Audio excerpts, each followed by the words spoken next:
5, 6, 7, 8. You know Greta and Jordan, Lion King and Twilight, McCullough and Smith, Scream and Denny in the Spotlight. But can you recall the most regretful series of all? Dirty Rotten Scoundrels. Was a series that we did this year. Dirty Rotten Scoundrels. Filled us all with so much fear. Dirty Rotten Scoundrels. Only 3 episodes, but so long. Dirty Rotten Scoundrels. This year you're only getting one song. Oh, wow, that was beautiful. Merry Christmas! Happy New Year! Happy holidays! And etc. Merry Christmas. Happy holidays, everyone. God bless us, everyone. And today we're lucky to be joined by the Tiny Tim of the Cinema Bums team. Laura Bennett is here with us. Sorry, I could not at all help with that song. It's mostly because I had no idea what song you guys were actually singing. Because it sounded nothing like Rudolph the Red-Nosed Reindeer. Well, it clearly said at the top to the tune of Rudolph the Red-Nosed Reindeer, so... I saw what it was supposed to be set to. This is the first of 2 holiday specials we're having this year. This is our last episode of 2021. Wow. And this one is going to be dedicated to all the movies of 2021, the new movies that we watched this year, and then next week, our first of the new year, we'll be talking about the old movies we watched this year. But I guess I want to start by asking, how did we watch movies this year? New movies coming out. Did we go to the theaters? Did we wait for streaming? Did we see things digital? How did our attitudes about that change after 2020? Yeah, I feel like it was a combination still of streaming and in the movie theater, but I do feel like I was at the movies way more than last year, seeing like premieres and new movies, really kicking that back into gear, which felt nice. I think I still probably watched as few movies in theaters as I did in 2020. I think the only ones I can remember for sure seeing in theaters were Candyman and Dune. And there was probably another couple that we watched together in Charlotte that I'm just blanking on right now. But still, that seems like way down from when we used to live in Atlanta and go to the theaters like at least once every 2 weeks. I miss that a lot. But I think that also has to do with many things, including the pandemic, but not limited to the pandemic. I was also on Ocracoke for a much longer chunk of time this year, and so that made it that's like always just the access to going to watch movies is so much harder here because it takes like 3 hours one way to get to a movie theater. So, you know, I was being pretty selective about it. And to be honest, I didn't really watch that many new movies at all this year. I was watching a lot of movies for the podcast. And then when I was watching stuff, I was either rewatching old movies that I love, kind of like comfort movies, or just like watching older movies that I hadn't seen before, kind of going on a couple different like research dives that I've been on this year for different things that the podcast brought up that I was interested in. How about you, Wade? Well, we definitely went back to the theaters after getting vaccinated. There was kind of a moment at the very start of the summer where it was like, oh, we're vaccinated. Everything is excellent. We're going to be back in the theaters. And then things got a little worse again, and we were not for a while. But I would say the last couple months as there's been sort of like the holiday rush. I've seen a lot of stuff. It still feels a little weird sitting directly next to strangers. I definitely miss the 2020 policy of having a buffer seat in the middle. Mm-hmm. I noticed that I think because of the pandemic, I was more okay waiting on stuff. Like there were a bunch of movies that I was like, oh, I kind of want to see this. Like I do want to see this for my end of the year list, but I am fine with waiting 2 weeks until it's at home because I know that it's only 2 weeks as opposed to like 2 months like it used to be, you know? So that was definitely a change I noticed in myself. I did just want to talk for a second too about HBO Max because That was something that we mentioned last year. Obviously, this whole year, they've had their same-day premieres, which I think has felt like the coolest thing in the world. I know that every filmmaker, including Denny, totally hates it. Yeah. But just where every Warner Brothers movie that came out this year came out at the same exact time to watch online. Mm-hmm. And I thought that was really cool because I felt like I had like every use case for it. Like there were some movies that I just saw in theaters because I wanted to. Some movies that I wouldn't have paid money to watch in a theater, but I did watch because they were online. Mm-hmm. And then some movies that I went to a theater to watch and then came back home and watched on HBO Max too. And some movies that I did really want to see, and I was like, well, it's so much easier to put this up at home rather than going to the theater. So yeah. I will say it was very helpful that it was released, same day release as Dune, because I missed, like we were late getting to the theater and I missed the first like 10, 15 minutes of Dune. Went in, watched it anyway, and then knowing that I could immediately go home, watch the first 15 minutes and watch the whole thing back through again if I wanted to. And rewatch it. And, we love rewatching Denny's movies, I feel like, especially. I just feel like HBO Max has really pulled ahead this year of the other streaming. Yeah. Maybe they were slow coming out of the gate during the pandemic, but now they've like slowly built up these deals. I feel like their TV shows are like the most popular, like Succession and Insecure are like the two most popular TV shows or something. It's like those are both HBO Max TV shows as well. So it's like they are kind of centralizing all of that. TV looks more like movies, and their movies are now getting streamed like TV. Well, the other thing is that they're not doing it next year. They've already said. Oh, interesting. Supposedly like just a pandemic thing. And what they're trying to do, which doesn't sound like it's going to be as good to me, but they're trying to like make a lot of movies that go straight to HBO Max instead. Oh, uh-huh. And I kind of wonder if this is something where you can't put it back in the bottle. I mean, we'll see, yeah. But I wonder if this is like when MoviePass failed, every like theater had to do their own version of it because people were then just like conditioned to being able to pay a monthly fee and see anything they wanted. So I don't know like the full level of success, but I do wonder if it's something we're going to see other companies doing more of. I have also I think that we have started to see some of the COVID productions come in. I think we've seen it in a couple ways. I think in some ways there's like more of a CGI shine on things in a lot of movies. I've been noticing that they're just like covering up more in post to make up for the fact that they can't do as much in person. The prime example of this is Red Notice, where Gal Gadot is like walking out of CGI water. Like they couldn't even shoot an actual pool, so she just like climbed a ladder and then they CGI'd her into a pool. But then the other flip side is I think we're seeing a lot of stuff where like much smaller productions or people are in smaller groups. Like obviously there was that Jake Gyllenhaal movie that was only him and everyone else was in voiceover. On a lot of TV shows, including Sex Education, it was sort of like people are in small groups, like the characters are in small groups. We just saw the trailer for that. The new Fantastic Beasts movie, where like there are no more than 5 people in any scene over the whole like 3-minute trailer. So it is like very obvious that is a COVID production. I know that The Marvelous Mrs. Maisel has a season coming out in January. Friend of the pod, Corey, was an extra on it. And they were filming during the pandemic and had to basically have their masks on at all times. And then right as the director or whoever was saying like action or whatever, they'd be like ripping their masks off and throwing them in their pockets. So Corey was like, you might see just like masks hanging out of pockets because it was just like such a crazy thing. And I'm sure not even all shows or like movies could even have all those extras. I feel like that filmed in a phase of the pandemic where it wasn't like horrible, but yeah, they were still having to do that while filming. So this year we finally got like most of the movies that were supposed to come out in 2020 all kind of came out.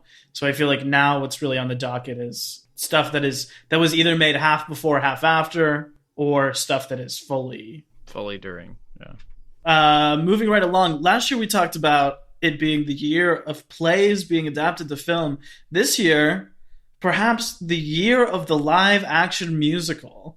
I've got a list here. Obviously, animated musicals come out all the time. This is a list of all the live action musicals that dropped this year.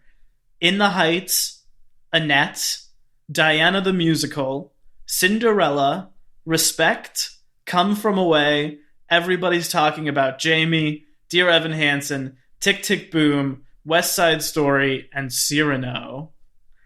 A huge amount of musicals. How do we feel about this overall, and where did we see some succeed and others fail? I feel like it's honestly better for movies to be ripping off like Broadway musicals than it is for Broadway musicals to be based off of Disney movies and like TV shows. I've heard that West Side Story is going to get an Oscar for being a musical without James Corden in it. I mean, I always enjoy watching them. I like to see the adaptations. Still upset I didn't get to see Dear Evan Hansen, but that's all right. One day I will. I think surrounding that, I feel like there's always like a conversation about whether or not you're going to cast a musical theater actor or actress or a film actor or actress. There's usually conversation about that before the film and after the film, depending on the performance. I know a lot of people are talking about Ben, like before, obviously we all saw the trailers. He didn't quite look right, but we're like, maybe he'll still give a great performance. You know, like he knows how to do his role. Then people saw his performance and there was a lot of critique about it being too big for the screen, it being a very theatrical performance versus like, there wasn't a very good transition into the film acting from him. Again, I didn't see it, but that was something I heard.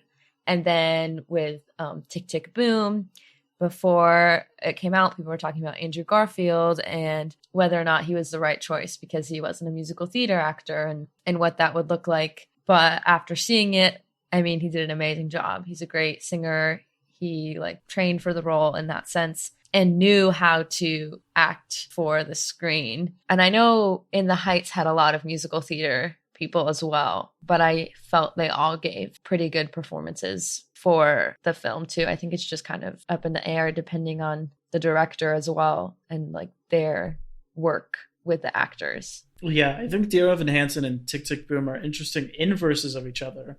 In Dear Evan Hansen, they've got a theater actor for the lead, but everyone else they filled out with movie stars. With Tick Tick Boom, they had Andrew Garfield playing the lead, but everyone else in that is a musical theater actor.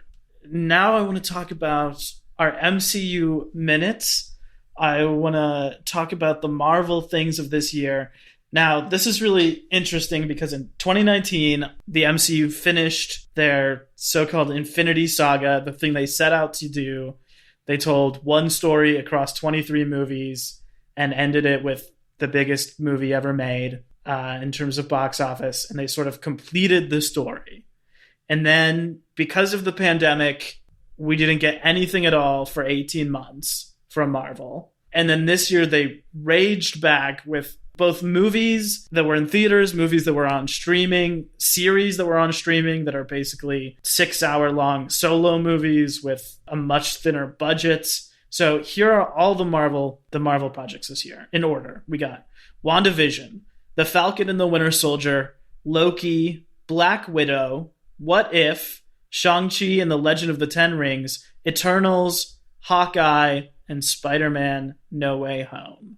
I'm going to send this to Laura first because I assume, Emmett, you've seen all of these and are a ravenous fan. Can't wait to talk about it. But just hold on, Emmett. Just hold on for a minute.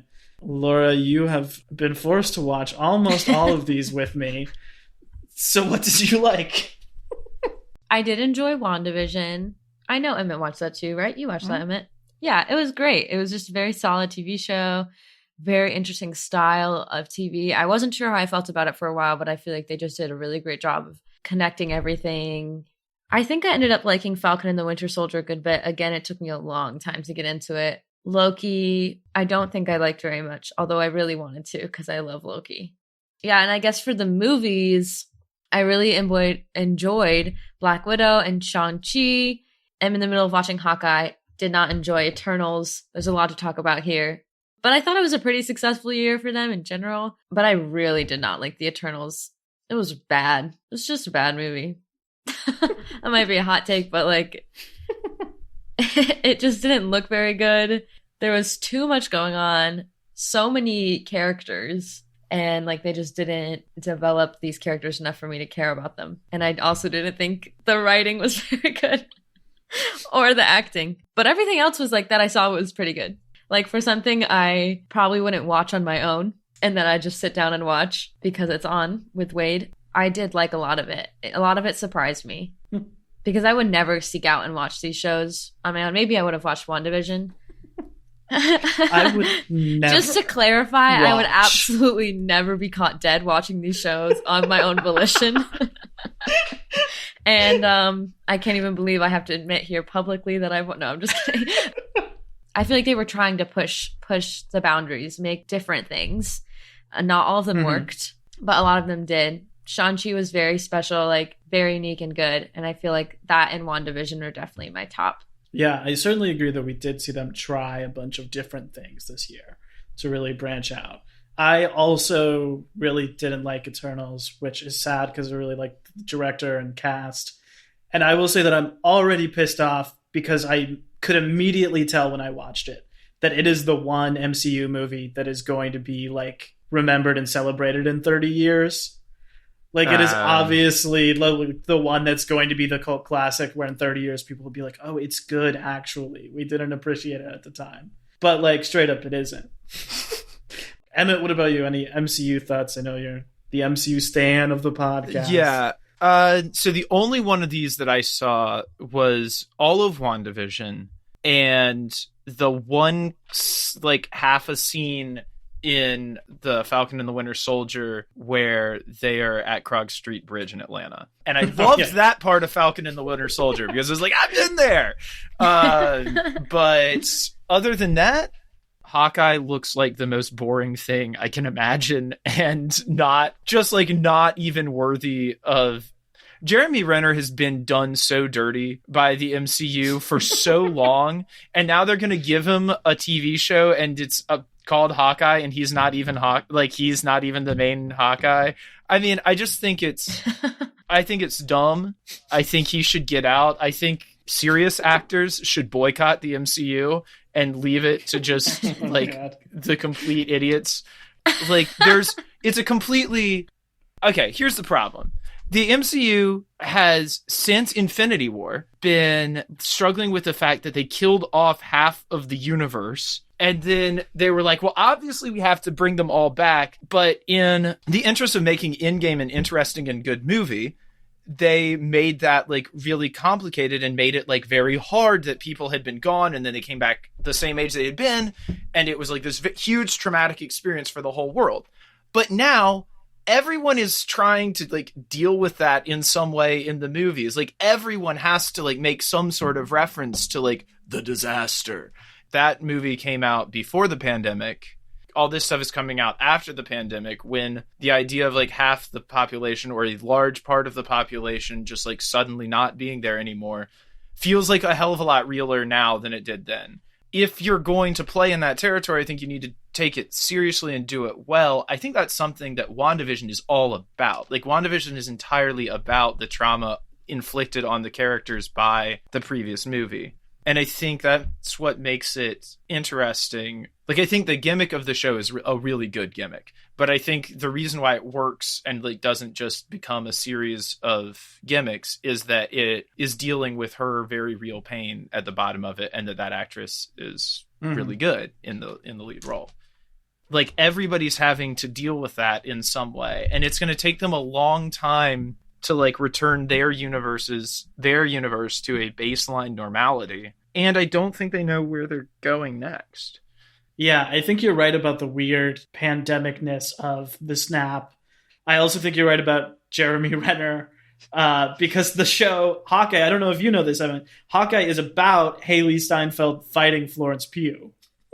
It doesn't really involve Jeremy Renner at all. That does sound interesting and fun, but it doesn't involve, like, I don't know why Jeremy Renner should be involved in that. They could just get some middle-aged white guy to stand in the background of shots instead of, and like pay Jeremy Renner also. Just get that guy to be his stand-in. Just pay Jeremy Renner a huge severance package and say, I'm sorry we ever involved you in all of this. Please go make more good movies now. Like, get back with Denis Villeneuve. We need to see Jeremy Renner coming in as some character in the Dune sequel. That's what I would like to see. The whole show is about him not wanting to be Hawkeye. Really. He's and like, who can blame him? I don't want to do this. That's the thing that happened with Black Widow too, which obviously was Scarlett Johansson's choice because she like produced that movie and had huge creative control over that movie. But like, that's a movie about Florence Pugh and David Harbour. Mm-hmm. You know, that's made after her character has already died. So like, what? I don't know. It's just like all these weird backdoor sort of pilots. I think it was a pretty middling year for the MCU. I think that my biggest issue with most of it is what Emmett was saying, that it feels like they're not really building to any one thing. There's maybe like 3 different main things that they're maybe building towards, but those things are even not like consistent across projects. When you get 9 things in one year, as we did this year, there's obviously such like confusion about when everything is set and how it all, and because of COVID, a lot of stuff is coming out in a different order than it was supposed to. Oh, yeah. We haven't seen Spider-Man yet, which I'm sure will be fun. I'm not expecting it to be like great, but I'm sure it will be like a fun watch. Even that was supposed to come out after Doctor Strange and has Doctor Strange in it. So they had to do like a ton of last minute rewrites to have it happen before. And I feel like they're just kind of like juggling a little too much to make the connections work, which is what I like about the MCU. But I will say, okay, my favorite of the year was Shang-Chi. That's the only one of these that I would recommend without any qualifiers. I would actually say the only MCU thing since Infinity War that I would just recommend to everyone without any qualifiers whatsoever. It's really good. It's really exciting. You don't need to know anything really to go in and watch it. And what's just so cool about it is seeing like actual martial arts, like actual human bodies doing fights is like so cool and feels so fresh and so different than the other stuff that they've done. And then you've also got like all of this wuxia, like ballet, like kung fu stuff going on, which is so cool. And a great soundtrack. That was by far my favorite of the year. I also want to say that I was really impressed by Loki, although I did not necessarily enjoy watching it. But like, Loki is the first superhero thing I've ever seen that has like the courage and conviction to be itself the whole way through. Loki is a show about 2 people sitting in a room and talking about physics. It's 6 episodes long. That's what it is the entire time. It never gets actiony. They never have to blow something up. There's never anything exciting. They go different places. There are different combinations of which 2 people you're watching, but it is like always just good actors with a confusing script sitting and slowly talking about things for 6 episodes. And the finale, which I have to say has like the best performance I've seen this entire year by Jonathan Majors. The finale is that there are like 3 characters in a room talking about the fate of the universe. They don't have to take action. They just have to like talk it out. While it wasn't necessarily my jam, I am like so impressed with the courage of its conviction that it really like stuck the whole way through and was itself from minute 1 to the end of the 6 episodes. That makes me more interested in it than most other Marvel things I've heard about recently. Very good performance by Owen Wilson too, playing like a more serious part. You know, he's got like short gray hair. It's good. Wow. You like his short gray hair? Yeah. Absolutely. Let's talk about the actual 2021 movies that we would recommend, that we're here to tell you to check out, what we liked, where you can find it. Now, I want to say that we are recording this December 15th, 2021. So deep breath here. This is what none of us have seen this year. These are the things we missed. So if any of these are your favorite, this is why we're not talking about them, is because we have not caught them yet this year. We have not seen The Sparks Brothers, Annette, False Positive, Titan, Bergman Island, Wheel of Fortune and Fantasy, The Souvenir Part 2, Passing, Belfast, Come On, Come On, King Richard, The Humans, Drive My Car, The Power of the Dog, or, because we're recording this on the 15th, and they haven't been released. Spider-Man No Way Home, Nightmare Alley, Being the Ricardos, The Kingsman, The Matrix Resurrections, Parallel Mothers, Don't Look Up, The Tragedy of Macbeth, Memoria, or The Lost Daughter. That is the list of things that I have heard are worth watching and should be checked out, and we have not yet seen. Obviously, a lot of those more awardsy things are friends we'll talk about in Oscar Watch next year. Mm-hmm. So we'll have a good opportunity for that. But putting those aside, I have seen 58 movies. Holy hell, dude. As of this moment, that were released in 2021. That is up from 44, which I saw in all of 2020. So including the ones after we did our episode in 2020. Yeah, and I'll go through my list in a little bit. But before we get there, what do we want to talk about? Tom and Jerry. Tom and Jerry? Yep. It was not my favorite movie, but for the bit, it is my favorite movie, you know? It was kind of good. It was great. First of all, the reason why we moved to New York. So, when people ask me that at work, that's what I say. I say, yeah, you've seen Tom and Jerry? And they're like, yeah. I'm like, not the old cartoon, but the 2021 movie. And they're like, no. And I'm like, well, that's why I moved to New York. The conversation doesn't go much farther than that because I'm not sure if anyone has really seen that movie.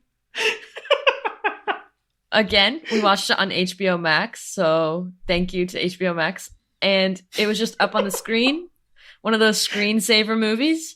It was a masterpiece, number one. Number two, a main part of the movie that Tom, the cat, had a dream to perform on stage with John Legend. Mm-hmm. You know, that didn't happen in the movie. He didn't achieve spoilers for Tom and Jerry. He didn't achieve that dream.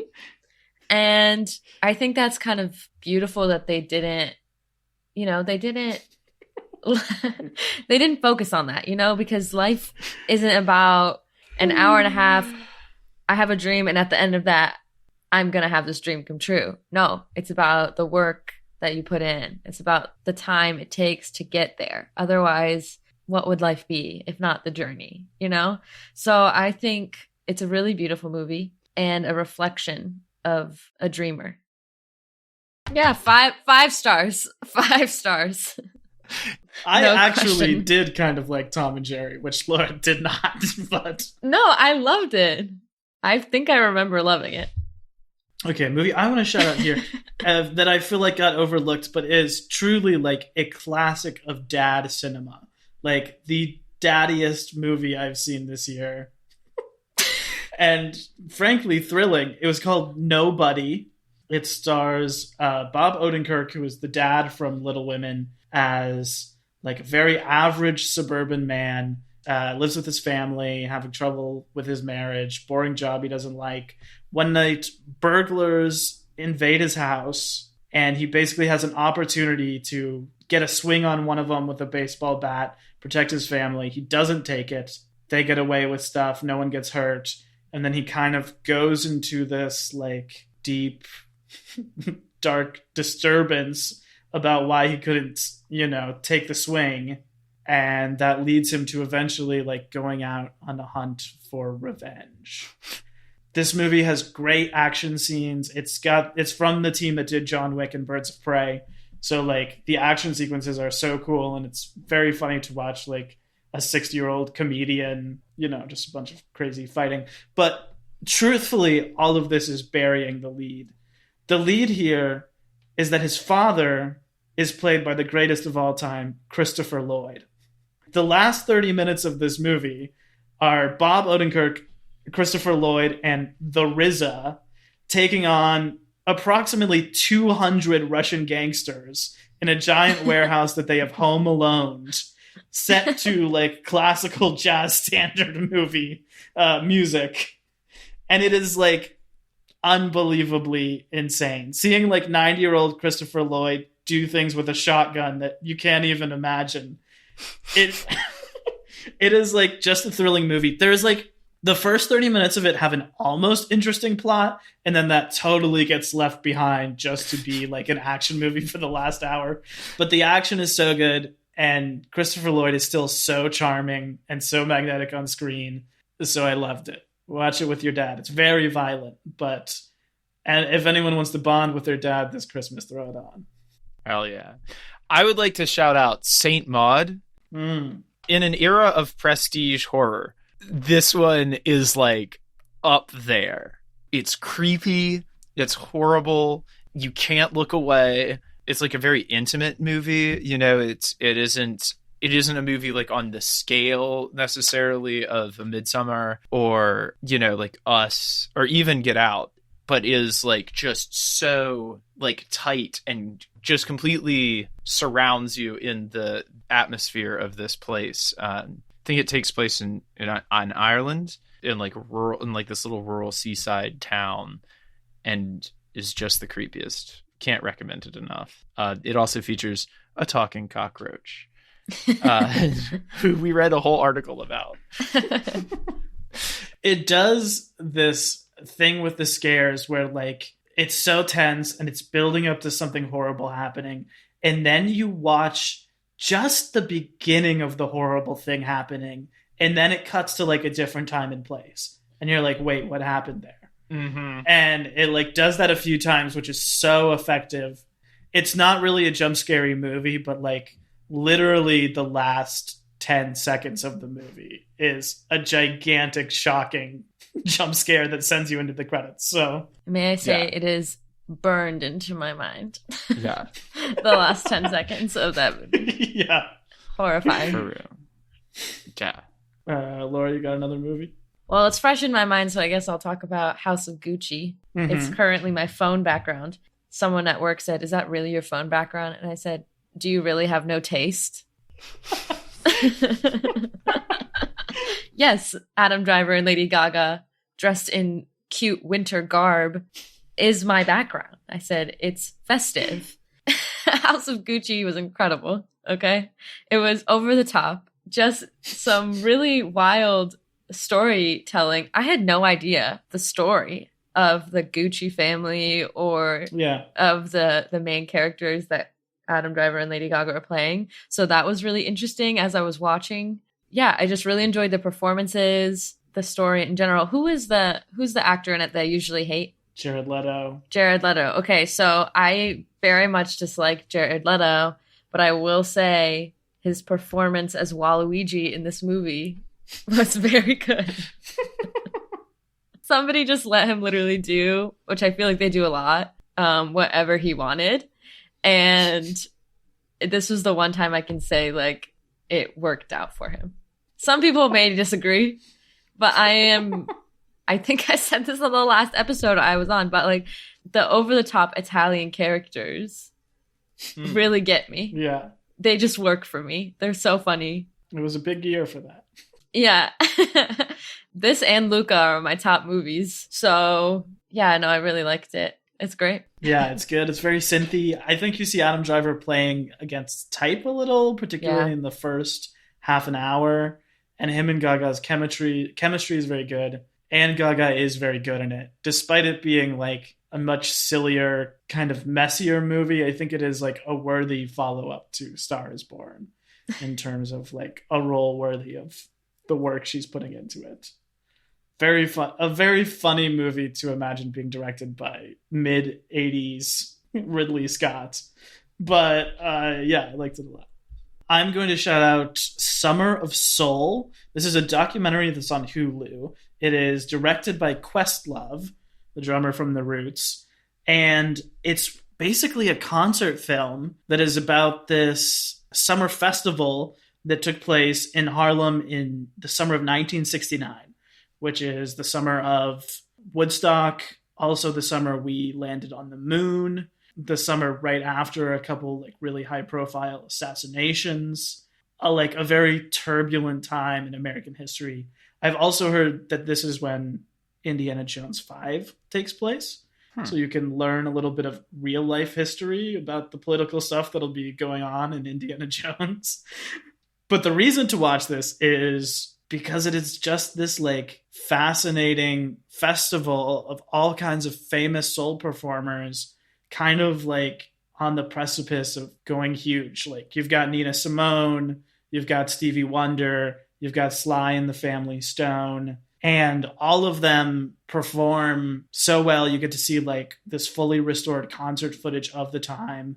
You also get to hear them talking about it. Like the emotional core of this movie to me, other than just being like a wonderful concert film with like unbelievably good style, is that there are all of these people who are kids who went to it as kids and have like never heard or seen about the concert since, who they show the footage to for the first time. And they all have like these really sweet emotional reactions to like something that was so important from their childhood that was kind of erased from the cultural memory. Like all of this footage was documented at the time, and then nobody bought it and nobody wanted to put it out. So it sat in a basement for 50 years. It's very sweet, but mostly just a really good time. That's Summer of Soul. I'm going to do a lightning round shout out here. Mm-hmm. We talked about them on the podcast already, Dune and Candyman, but I would just say those are the two movies that I remember seeing in theaters this year. Both of them well worth seeing in theaters. Both of them excellent films. I want to talk about Godzilla versus King Kong real quick. A kick-ass movie that I wish we had seen in theaters, but was still awesome to watch at home. I had seen some of the Godzilla King Kong recent movies that led into this one. Not all of them. You don't need to. It just rips. Watch it. Watch it on the biggest screen possible with the loudest, like the volume turned up all the way. It is classic, cool action movie that you do not have to think about. There's no annoying backstory stuff. There's no like annoying connections to other things that you might have had to have seen. There's no sense that it is important in any way. It is just some big dudes slugging it out over top of a massive city. And it's awesome.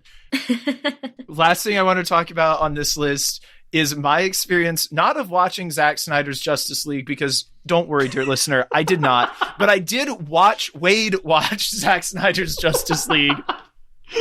And I would just briefly like to commemorate that experience. So I get up one morning and Wade says that he's already started watching the movie. It's already on. It's already been on for half an hour. And I'm like, oh, this looks like the first 5 minutes. Let me sit down and watch it with you. He's like, okay. So I watched like 20 minutes of it. I'm like completely lost. It's gray. There's men just like diving into and out of very cold water and like growling at each other. It doesn't seem to have a lot going on, but it is very serious. Like it's very serious. And then our friend Ruben comes over and is like, hey man, you want to go get some lunch? I was like, yeah, let's go. We go out. We're gone for like 2 hours. We come back. The movie is still going on. We were like, okay, let's walk the dog. We go out. We walk the dog. We're out for another hour. We come back. We're still in like you're still like just getting to the climax of the movie. Finally, Wade, after like 8 hours of watching this film, like he's just truly looked like completely miserable. He looked like he'd been through it. I think he had to have this like little things on his eyes that like keep the eyeballs open just so that he could forced himself to watch this thing. It was like Odysseus sailing past the sirens. I believe that Wade is the only person in the world to have actually watched this movie all the way through, and we should just give him props for that. Thank you. By far the worst score and soundtrack I heard in anything this year was Justice League. Oh yeah, I think Wade described it as butt rock. It was very bad. Laura, more movies? You mentioned Luca? Oh yeah, it's great. We talked about it last time I was on the pod as the gay fish movie, as Emmett put it. It was just very sweet. It made me cry. Probably my favorite animated movie since I guess maybe not, because I can't even remember the name. Trolls 2? No. The one about the Frozen brothers. 2? Oh, Onward. Yeah, I felt like that was the last one to affect me so much, like Luca did, and it was just very sweet. I had family friends growing up, and their names, it was an Italian family, and their kids' names were Luca and Giulia, and those are the two kids' names in the film as well. So that was really sweet, and yeah, just a very original Disney movie. It is Disney, right? I don't know. Yeah, Pixar, Disney. Oh yeah, I forgot. Yeah, just it's definitely a great, easy watch, very lighthearted. I think it'll make you very happy to watch it. We recently saw this as well, but Spencer, the Diana movie with Kristen Stewart, I really enjoyed as well. I mean, it was a very slow movie, but it was done very well. So it was still very enjoyable to watch. Just kind of a look into her life. It was over the course of 3 days, which I thought was really cool. It didn't try to encompass her entire life like so many movies try and do about these public figures. I know you had the Queen one last year, we had Elton John, and those ones took on so much that it just became so disorganized. And I feel like Spencer just did such a good job. It was very beautiful to watch. The cinematography was very nice, and Kristen Stewart's performance was amazing. I still feel like she's fighting this Twilight. It's so sad because I feel like she's just going to be fighting that for so long, like her performance in Twilight. Because every time I bring up this movie to people who don't really know more of her work, they're always like, oh, Kristen Stewart, like, oh, she was so bad in Twilight or whatever, or she's so emotional. Like, I feel like it's so sad that she's still fighting that because whatever, she did it for a few years when she was younger, and I don't even think she did like a bad job in those movies. But her performance in this will change your mind about that. She really transformed. Like, it was incredible. Yeah, some cool horror vibes in that as well. Yeah, there was some interesting parts of horror too, yeah. I also want to shout out that Sean Harris, who plays the overarching bad guy in the Mission Impossible, is like the creepiest, weirdest, most unsettling performance in those movies. This year gave these two incredibly warm performances as the chef in Spencer and as King Arthur in The Green Knight. Yeah. These very sort of like haunted but compassionate and warm performances. Mm-hmm. And I think he's amazing in both of those movies, and I want to see him do more stuff. I want to give a shout out to a trilogy of movies, which is the Fear Street trilogy. Now, these three movies are adapted from R.L. Stein's Fear Street books. Obviously, he has the Goosebumps books, which are sort of like G-rated horror, and he also wrote these Fear Street books, which are sort of like PG-13, high school age horror. Mm-hmm. The movies themselves are very hard R. It is set in one town, and it takes place at three different periods in history about bad things that happened in this town. And they're also very kind of each in the style of a different era of horror filmmaking.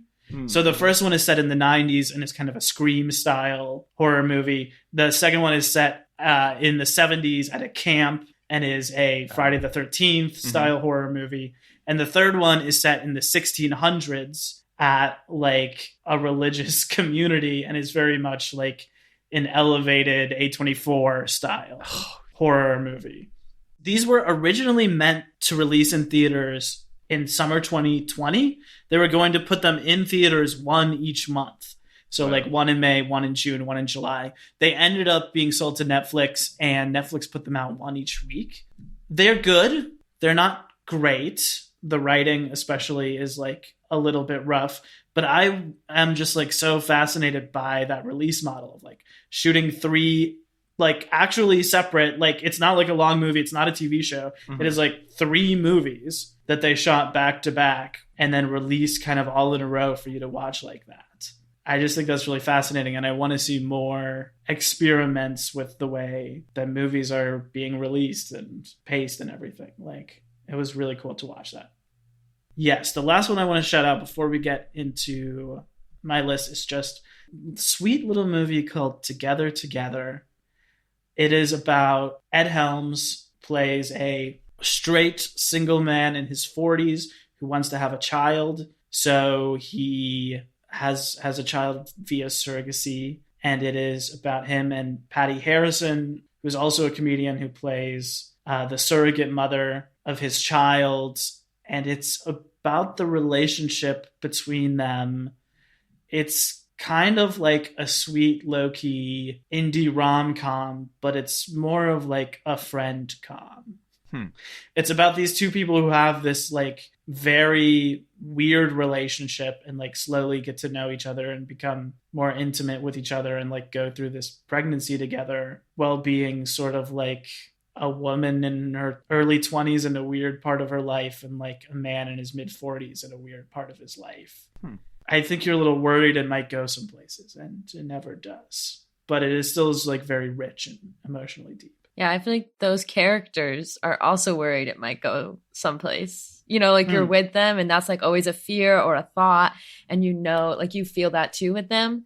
And I agree, like it's a very unique story. I feel like we don't see a lot of like stories about surrogate mothers or that journey and like what that actually does like emotionally and mentally and physically to people who are willing to do that, and just like the absolute sacrifice that is and how beautiful that is. And yeah, it was really, really cool. Also, Julio Torres makes a little cameo in that. Oh, and he is so funny. I wish he was in it more.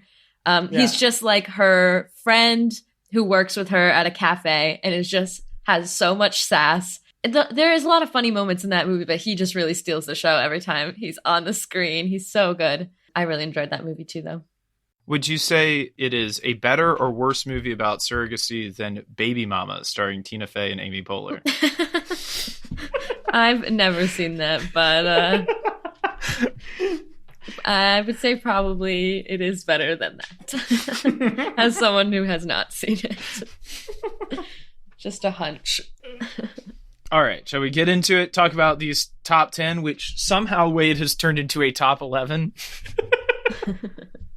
Yes, let's get into my list. Now, this is, I want to say, my favorite films of 2021 as of December 15th, 2021. Obviously, we said there's stuff I haven't seen. I'll put out my actual list on January 1st. But as of the moment, and I think this reflects more like the actual vast majority of the year and not sort of like the dump of prestige awardee dramas that all come out in December. Mm-hmm. Here we go, and it's my list and there are no rules, so I've put 2 number 10s because I can do whatever. Number 10 of 2021 is Licorice Pizza.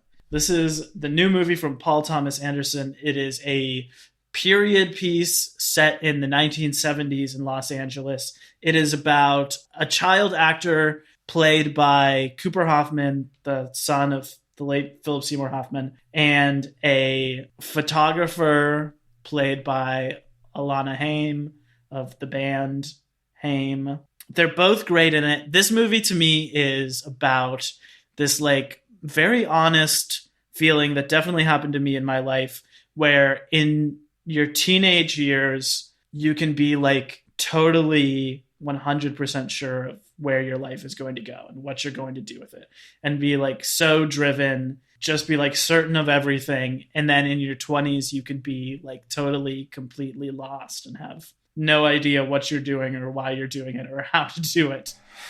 And this movie is about that in a 15-year-old child actor and a 25-year-old photographer who fall in love, but can't be in love and can't be together because of their age difference. So instead, they put all of that energy into doing a bunch of weird get-rich-quick schemes across one summer in LA. And the movie is less sort of like an overarching plot and more these like very sweet, very funny, like 20-minute escapades of different things they're doing to get rich, like trying to capitalize on water beds or pinball machines or any other weird variety of stuff. And I think this movie, is just like warm and sweet and funny. It's weirdly paced, like a lot of the Paul Thomas Anderson stuff I've seen. But in the last like 10 minutes, it got me pretty emotional, and also has a great co-starring performance as a truly unhinged Bradley Cooper. Number 10, again, a tie. Number 10 is The Mitchells versus the Machines. This is an animated movie on Netflix. It is about a film nerd, very much like us. In fact, there is a wonderful scene where you get to see her film Mount Rushmore, and there is the face of Greta Gerwig carved into the side of Mount Rushmore. As it should be. As it should be. A young film nerd who is going off to school in California, leaving her kind of weirdo family where she doesn't feel like she belongs behind, and finds out to her horror the morning of her going to college that they canceled her flight and are going to drive her on a 5-day road trip to California. And over the course of that road trip, the robot apocalypse happens, and they are the only humans left alive, not being controlled by the robots, and they have to try and save the world and get her to college in time. Also, the main character, Katie, is voiced by Abby Jacobson, who I'm a big fan of. She's in Broad City. Wow. Katie is like the first queer protagonist in an animated big film, which is really cool. It's hilarious. It's really awesomely animated. It's from the studio who did Into the Spider-Verse. So it's got a lot of the same, like, actually doing different styles of animation in it. That's cool. Listeners of our podcast will probably particularly like a lot of the weird film jokes in it. And it has an amazing climactic battle set to Live Your Life by Rihanna and T.I., which is, like, truly jaw-dropping. So... That's highly awesome. recommended. Number 9, Tick, Tick, Boom. This is another Netflix movie. It is directed by Lin-Manuel Miranda. It stars Andrew Garfield as Jonathan Larson, who is the creator of Rent. And this is a film adaptation of his other musical that he wrote before Rent called Tick, Tick, Boom, which is semi-autobiographical. So you get to see the things happening in his life as he's writing it, and also like all the performances from it. Set in like a very gritty 90s New York where he's trying to break into the theater scene.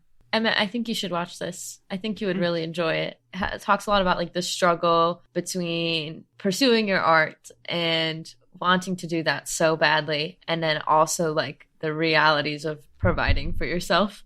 Mm-hmm. And whether or not people who are also artists are going to judge you for like getting a job that takes you away somewhat from your art, but might like provide for you financially. And just like the two main characters, one of which being Jonathan Larson and then also his friend, kind of have this battle where his friend goes and works for marketing and advertising or something.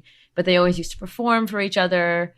And Jonathan Larson, not a character. Jonathan Larson is like pursuing his art so heavily, but him doing that is also, he's having to sacrifice even just like the relationships in his life, and his art sometimes comes so much before the people he loves. So it's just a very, very interesting dynamic that I think we all struggle with as artists, and seeing that portrayed, it's very emotional and very real. I will say to that overarching point, like I found it like very existentially punishing to watch this movie. Yeah. Like it is a movie about like the constant fight between being a functioning person and being an artist, and like the way that infects all of your relationships.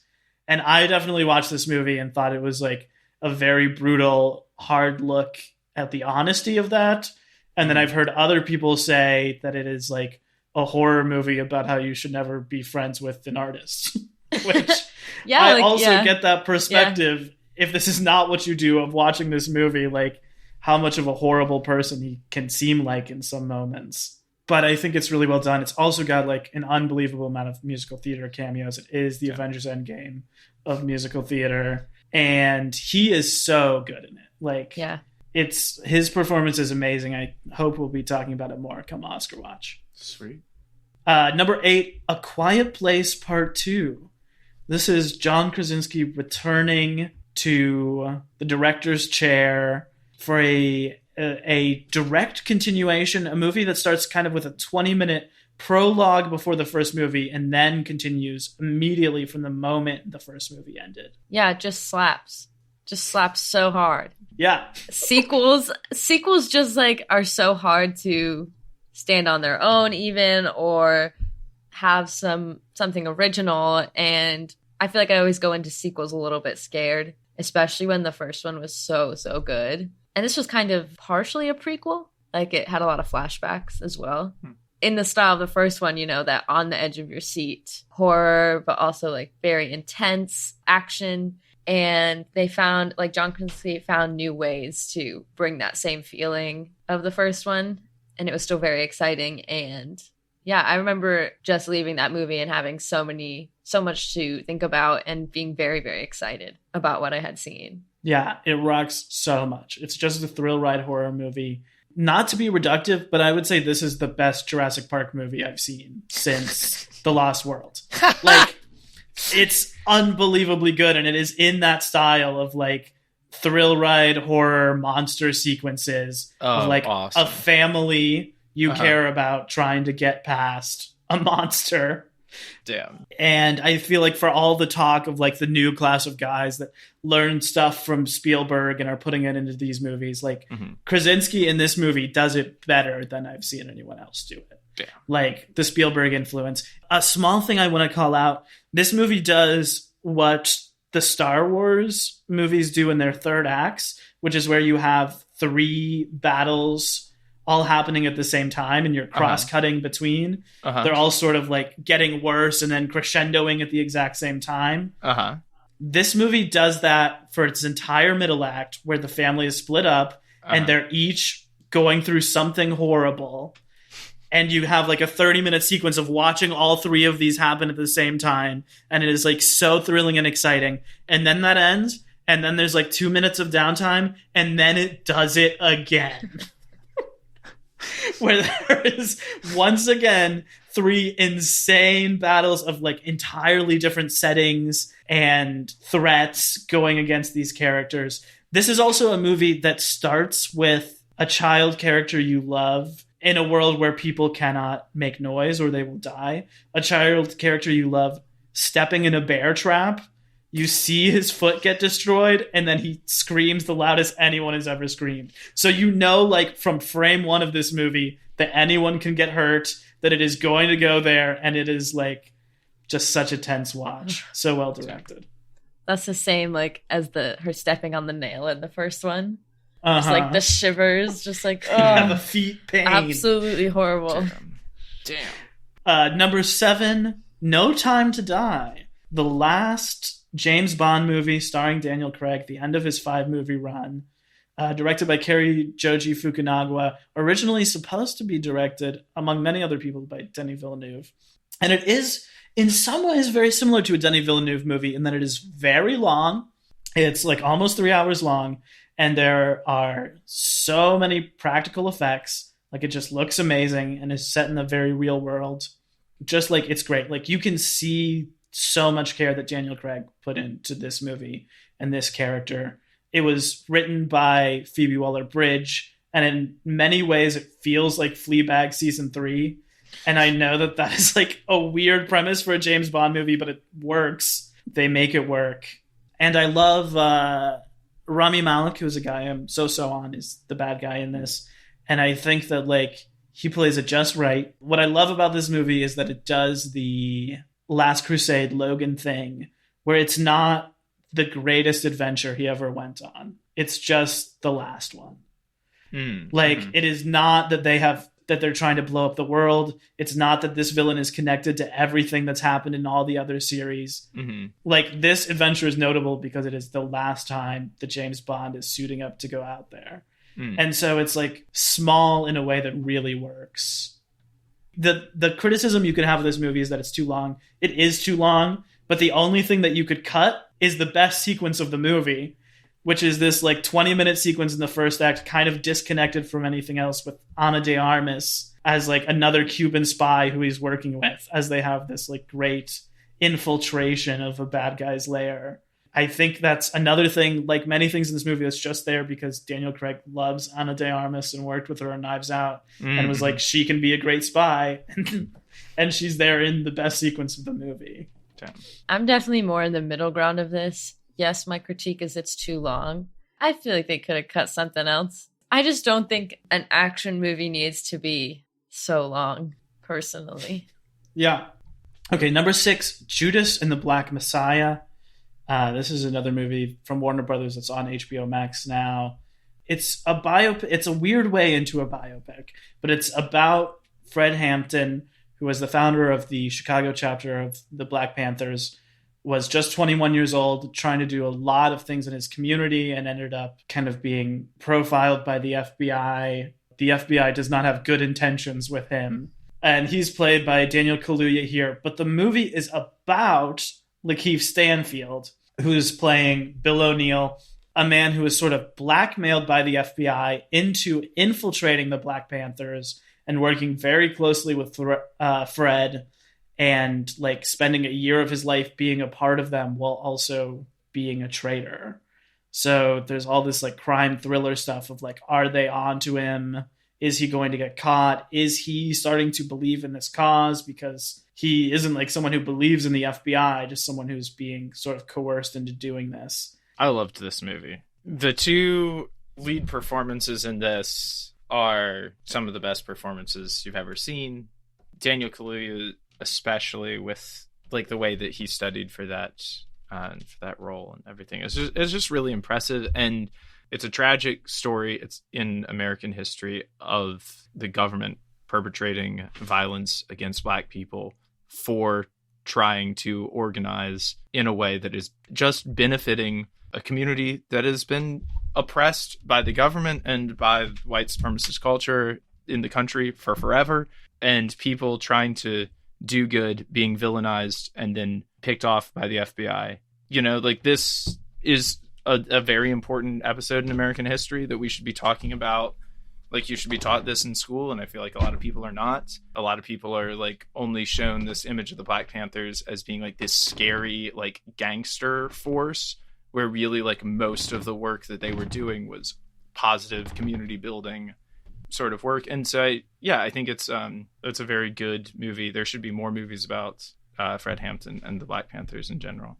This is a really excellent one. And as you said, like a very tense, not just like a prestige important movie drama, but like a very tense crime thriller as well, where you really do sympathize with both lead characters. Number 5, The French Dispatch of the Liberty, Kansas Evening Sun. This is the newest film from Wes Anderson.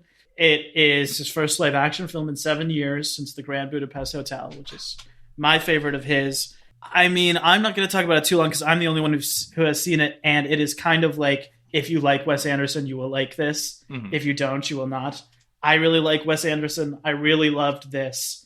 And I think it is, in some small, subtle ways, like really interestingly pushing his way forward. Like, I think there's a little more modern political stuff. I think there's a little more nudity and sexuality, and him working with like a person of color for the first time as a major character, which are all like small ways to push it forward. But like, you know what it is. It's a gorgeous, practical, whimsical ensemble of 30 great actors sort of joking their way through a story.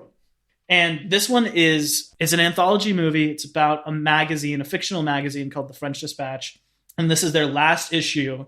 So they're kind of taking you through the feature pieces of the issue. The best one to me is about Jeffrey Wright, who is playing a James Baldwin-esque character who is writing a culture piece about this Japanese chef when a child gets kidnapped and he gets pulled into like this big action set piece in the middle of this dinner he's doing. And Jeffrey Wright is just so good in it. It's so cool to see something like that in a Wes Anderson movie. It's kind of like framed by this interview that Jeffrey Wright is giving after the fact with, now I can't think of his name, Emmett's favorite actor, Liev Schreiber. Oh, no way.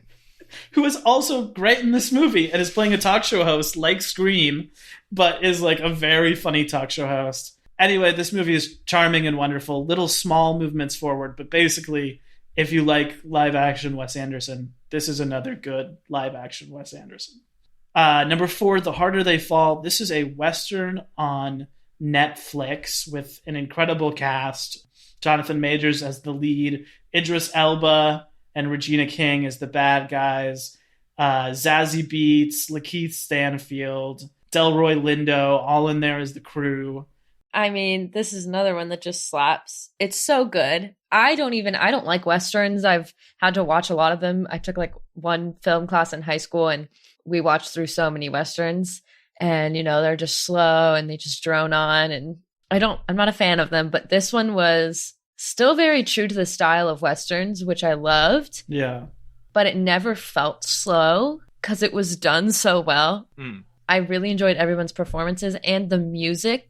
The director of the film, I don't remember his name, but has done like music videos, and is a very James Samuel. Yeah, he's very involved in music making, and the way he used music in this was so incredible. Lots of great needle drops, but also just incorporated these characters. There's one scene where these characters kind of just start singing. It seems very natural and it evokes a lot of emotion, and just the way he uses music throughout the whole movie is great, but he uses it not only as like a soundtrack, but also as part of the script.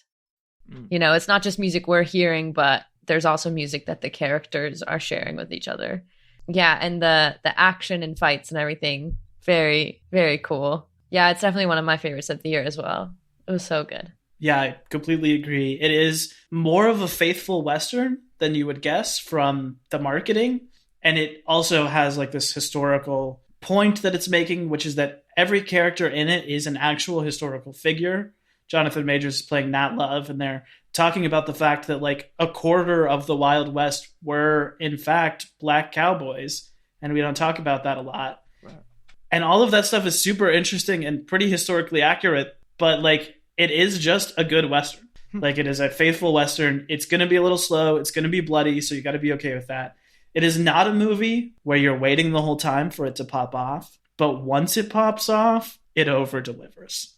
Like it brings it so much in a way that you are not prepared for once it finally kicks into high gear in the last half an hour, 40 minutes, I would say. So I absolutely love that. Number 3, In the Heights. This is a stage musical by Lin-Manuel Miranda, brought to the screen by John M. Cho, the director of Crazy Rich Asians. Another director who kind of came from music videos.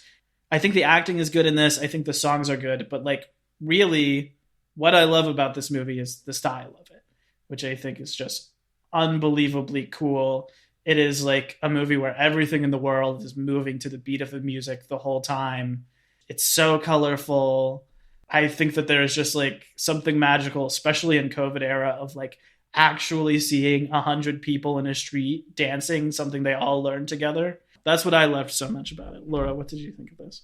I really enjoyed Crazy Rich Asians and was very excited going into this because of how colorful and beautiful and just exciting Crazy Rich Asians was to watch. And I did feel the same way about In the Heights. It just makes you realize how much life and color you could put into a movie. And it's just so, it's not oversaturated or anything. It's just really exciting to watch. There's so much going on, but it's still done in a really good way. It probably wouldn't have landed so high on my list, but the stylization is really good.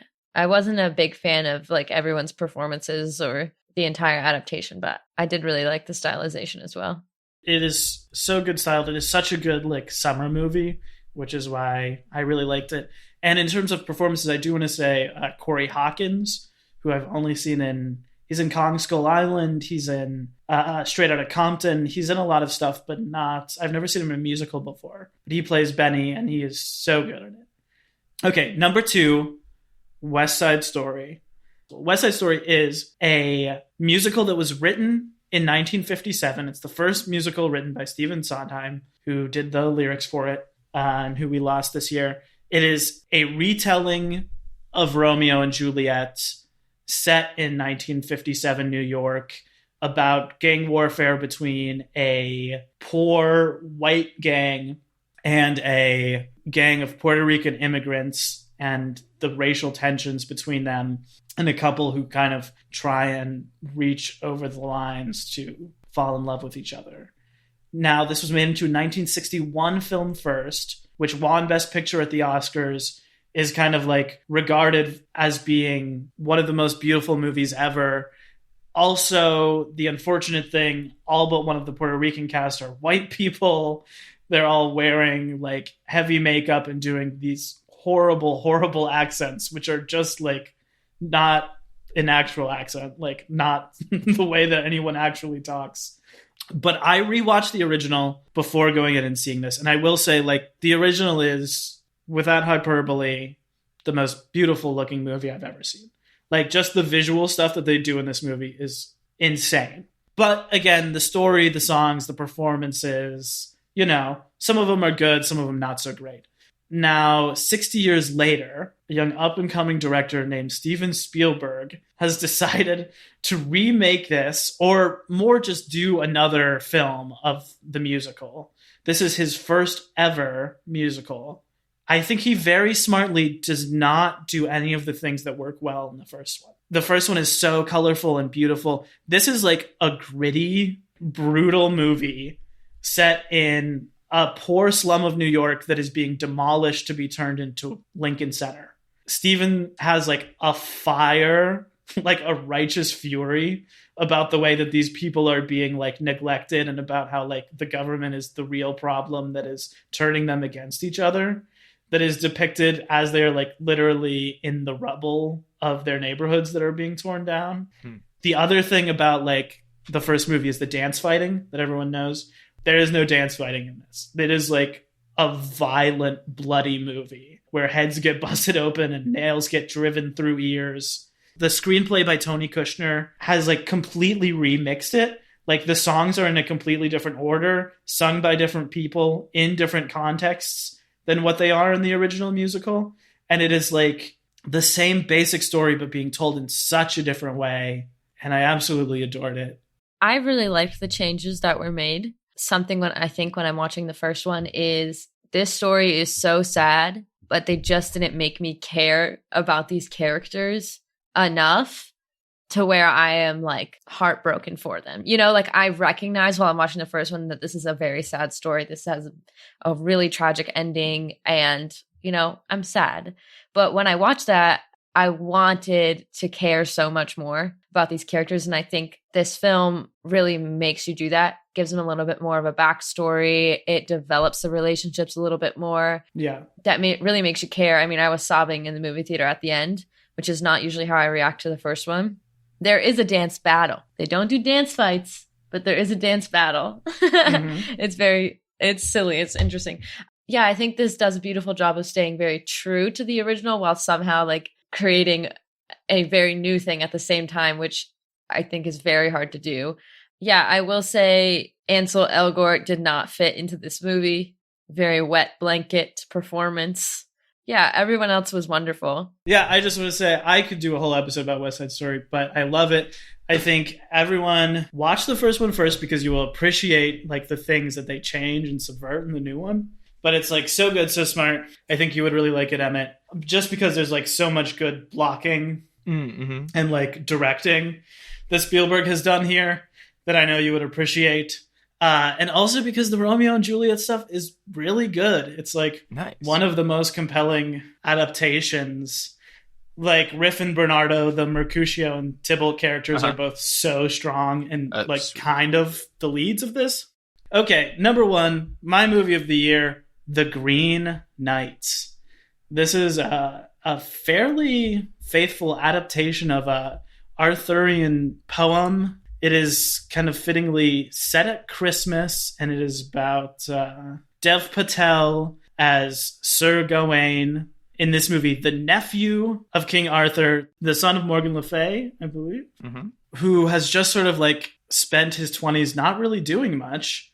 One day, a giant green knight comes into the middle of a Christmas feast with a challenge. He says, he will let anyone hit him wherever they want with the sword, as long as he, in 1 year, next Christmas, can hit them in the same place. And Gawain sees this as an opportunity to sort of like get some notoriety, make something of his life, rises to the challenge, cuts the Green Knight's head off, thinking that he's outsmarted him, and then the Green Knight picks up his head, laughs, says, "I'll see you in a year," and rides out. And then we sort of pick up a year later as Gawain has to decide if he wants to be a knight and make the long trek into the wilderness in order to get his head chopped off. I'll throw this to Emmett first, because I know you're a huge King Arthur guy. What did you make of this? This was the coolest movie I had seen in so long. First off, all the performances are just excellent.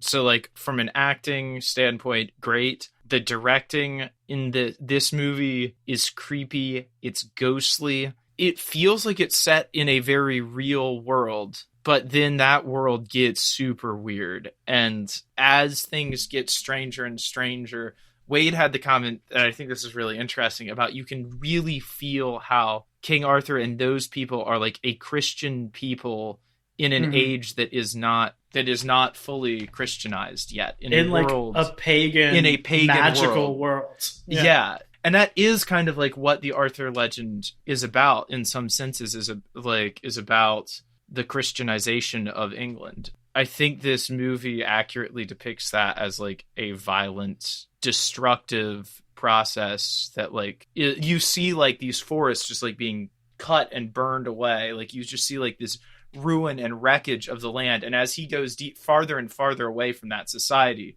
like the green of the wood like surrounds him more and more. It has some weird time shift stuff in it that I think is really interesting. Mm-hmm. And also, it inspired me to go and read in the original Middle English the poem by Anonymous, who you might know from their work on the internet recently, but I actually like the older stuff better. I read it in the original Middle English, and I just want to read you this brief passage, which I think is like some of the most beautiful sounds I've ever heard. It's not going to sound super recognizable. I'm going to do my best here. I don't really know how they're supposed to sound. I'm just going to go for it. But this is a description passage of the year right after Gawain has made his deal, and he knows that in a year it's going to come around to when he has to go again. After the season of summer, with the soft winds, when Zephyrus stifles himself on seeds and herbs, well a win is the wort that waxes thereout, when the dunkened dew drops of the leaves, to bide a blissful blush of the bright sun. But then highs harvest and hardens him sown, warns him for the winter to wax full ripe. He dries with draught the dust for to rise, for the face of the fold to fly full high. Wroth wind of the welkin wrastles with the sun, the leaves loosen for the lind and lighten on the ground, and all graze the grass that green was ere, then all ripes and rots that rose upon first, and thus yearns the year in yesterday's many, and winter winds again, as the world asks, no phage, till Megalmus moan was comin with winter wage, then thanks Gawain full sown of his Aeneas voyage. Wow. Which just to me sounds like a magical incantation of like adventure. Loved it. I just think a sign of a really good movie is when you leave the theater with the people you saw it with. You all just stand there and talk about it and take it in. And I feel like we just had, Wade and I saw it with a group of people, and we just all had such different thoughts and some similar thoughts. And we just had some really great conversation about it. And it was very exciting to talk about it. We were all very excited. And I felt that way the second time I watched it too. It is just such a fun journey to go along with. Yeah, it's very magical, and I really enjoyed it. One of the high points of the movie, there are many, is the ending, which is like a 15-minute wordless sequence. Mm-hmm. Which I'm not going to spoil, but I think that it is sort of like, in some ways, a movie that you will take what you get out of it. You know, like it is less a movie with a clear moral it's jamming down your throat, and more a movie that is like really open to the journey you want to take with it. And for me, I thought that it was a really powerful movie about like the value of doing the hard thing. And I think that ending sort of reinforces that like, you don't have to do the hard thing. You can do the thing that is easier and feels better for you in the moment. But like, there is value in doing the thing that is difficult and like massively changes your life that you don't want to do, which in this case is Gawain going on this journey to get killed, basically. Encountering all these different adventures along the way that go back to like the knight's code, or like the virtues of a knight, that they each are like testing him in some way. But yeah, I think that it is like a deep, beautiful, slow burn of a movie. Movie of the year. I had an internal conversation about whether West Side Story or Green Knight were my number one. But I think at the end of the day, like West Side Story ends on such a bleak note. And the Green Knight, I think, ends on a hopeful note. And that's why I liked it. I want to end not with a quiz, but more of just a little poll, casting our eyes forward. I've called this the 2022 Hype Train poll. I'm just going to go down the calendar for a couple of the notable releases of 2022. And I just want all of us to say, on a scale of 1 to 5, how excited we are to see some of the films coming next year. January 14th, Scream. 5. 8. Wow. Okay. Next. I would say a 4 for me. Okay. Didn't you guys both cover all the Scream movies? You're not even excited to see them. Okay. Anyways. It's please on a keep scale going. to 5. It's on a scale to 5. I was like, really? Wow, this is your most anticipated movie of the year. I thought it was Giving 1 it to an 10. Who does 1 to 5? Okay, then I'm going to say a 4 as well. Okay, I understand now. Please, we can keep going. February 18th, Uncharted, the adaptation of the classic video game. Half a star. With Tom Holland and Mark Wahlberg. Literally So 0. uninterested. 0. I'll say a 2 for me. March 4th, The Batman. 5. 5. First Batman movie. I'm excited. 4. I'm really excited for the cast. I'm worried that it's going to be a bummer. I'm worried that it's just going to be so bleak and dark. But I hope that's not the case. April 8th, Bullet Train. This is the new original action movie by the guy, David Leitch, the guy who made Atomic Blonde and Hobbs and Shaw. It's got Brad Pitt, Sandra Bullock, Bad Bunny, Brian Tyree Henry. A big cast. Was supposed to be Gaga until she left it to do House of Gucci and got replaced by Sandra Bullock. 4. Say 2. I'd say a 5. This is one of my most anticipated of the year. And I haven't seen a frame of it. Just love the guy, want more good action movies. April 8th, Sonic the Hedgehog 2. 0. 4. 5.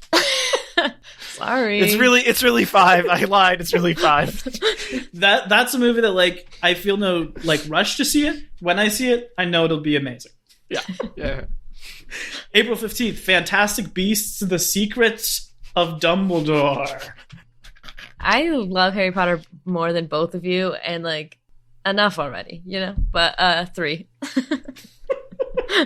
I'll go with a 3 as well. It can't be worse than Crimes of Grindelwald, so I'm interested to see what they're going to do next. I'll also park it as a 3, and I'll say I'm not afraid to say I like both of those Fantastic Beasts movies.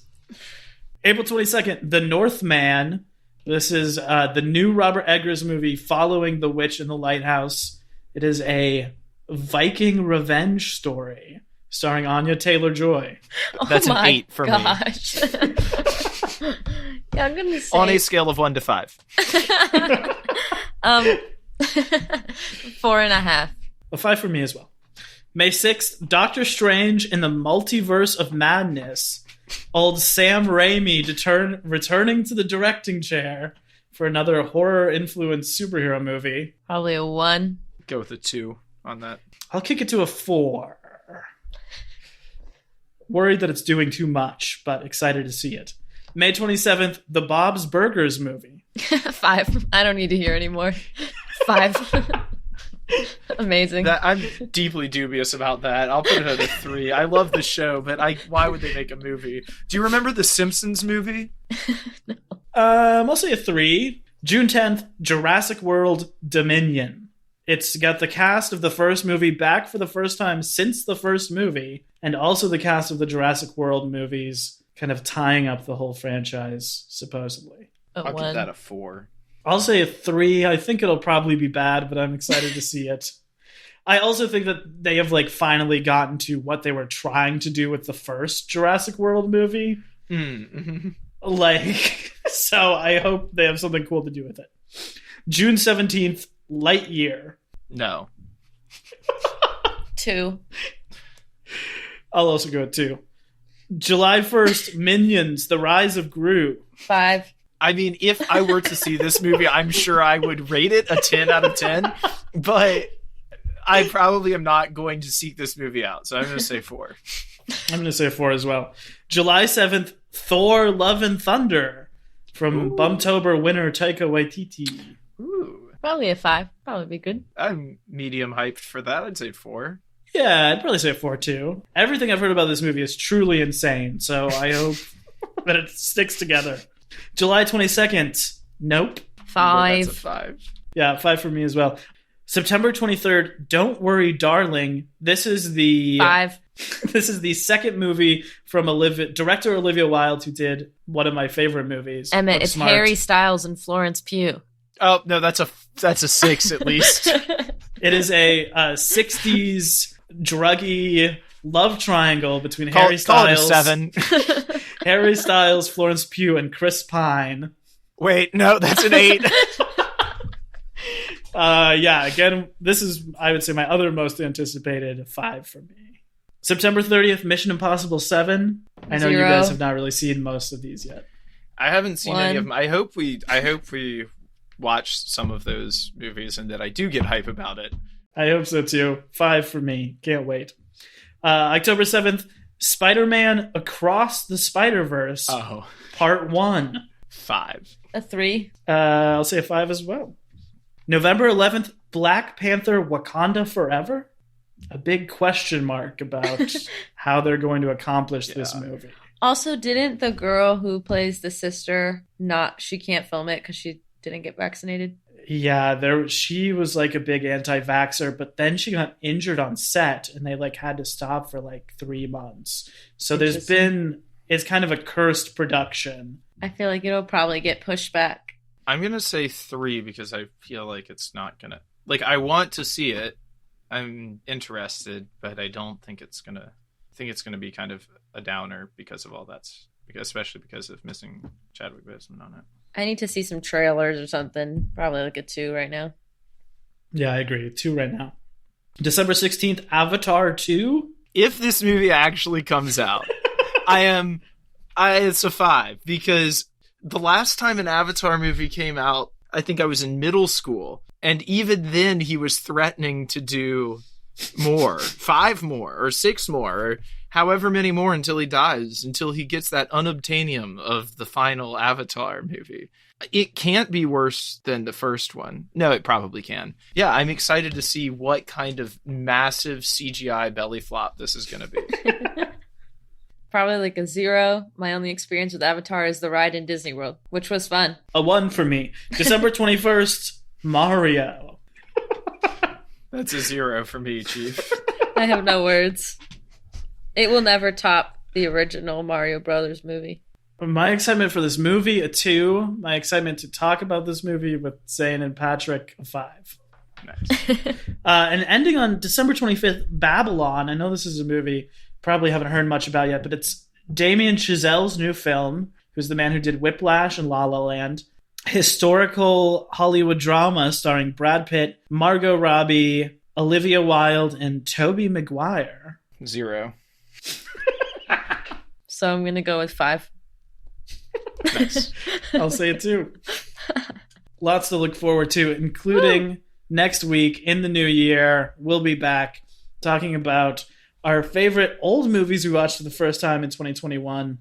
Thanks everyone at home for listening to us this year. We love you all. Yeah. Thanks to you, Emmett. Thanks to you, Laura, for doing so much for the podcast this year. Yeah, thank you, Laura. Happy holidays, everyone. Happy holidays, everyone. And stay Frosted the Snowman.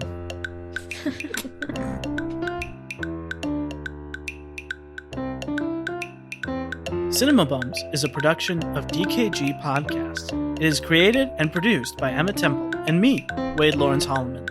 I also edit and mix the podcast. Our theme music is by Zane Holloman, who you can find on Bandcamp, and our show art is by Autumn Beckner. Our social media is managed by Laura Bennett. If you like what you hear, please tell all your friends and leave us a 5-star review on Apple Podcasts, the 2 best ways to spread the word about our work. You can also follow us on Instagram at CinemaBums or email us at cinemabumspod@gmail.com. Don't flake on us. We'll be back next week.